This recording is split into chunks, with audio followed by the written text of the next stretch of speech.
সংস্কার সংস্কার গল্প বন্ধ করুন, জাতীয় নির্বাচনের 3 তারিখ ঘোষণা করুন, জনগণকে ভোটের মাধ্যমে জনগণের সরকার প্রতিষ্ঠা করতে দিন।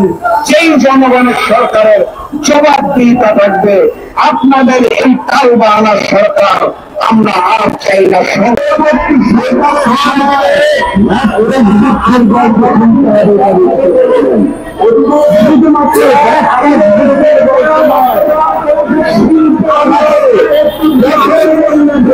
পরিকল্পনা করা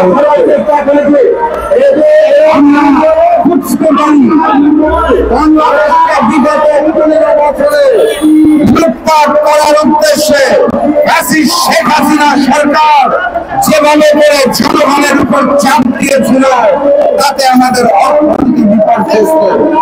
সেই অর্থনৈতিক অবস্থা পরিবর্তনের জন্য এবং বিদেশি ঋণ শোধ দেওয়ার জন্য অন্তর্বর্তী সরকার নতুন করে ভ্যাট ট্যাক্সের পরিকল্পনা করেছে, কিন্তু এটা হওয়ার কথা ছিল না।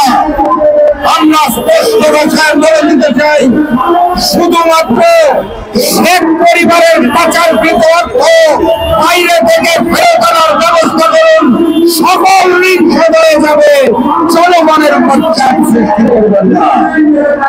সম্মানিত সাথী এবং বন্ধুগণ, আওয়ামী আমলে এক নেতা ছিল পলক সাহেব, তিনি বলেছিলেন ইন্টারনেট বন্ধ করি না, বন্ধ হয়ে গেছে।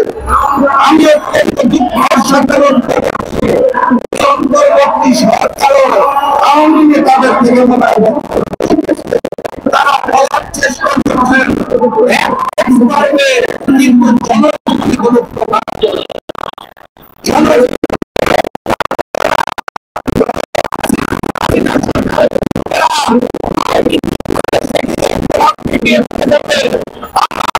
সাধারণ জনগণ যারা 3 বেলা ঠিক মতো খেতে পারছে না, তারা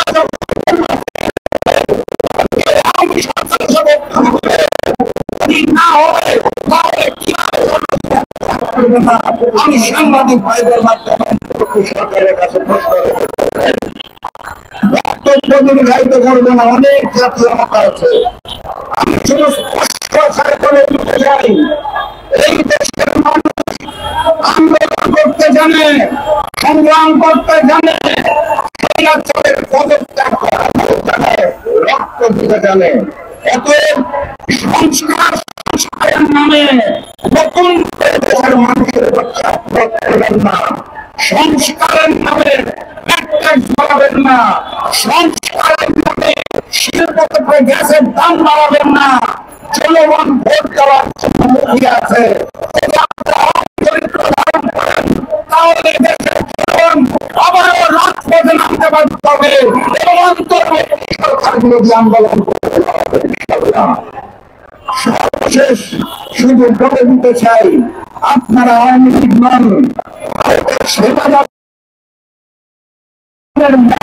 নির্বাচিত সরকার নন।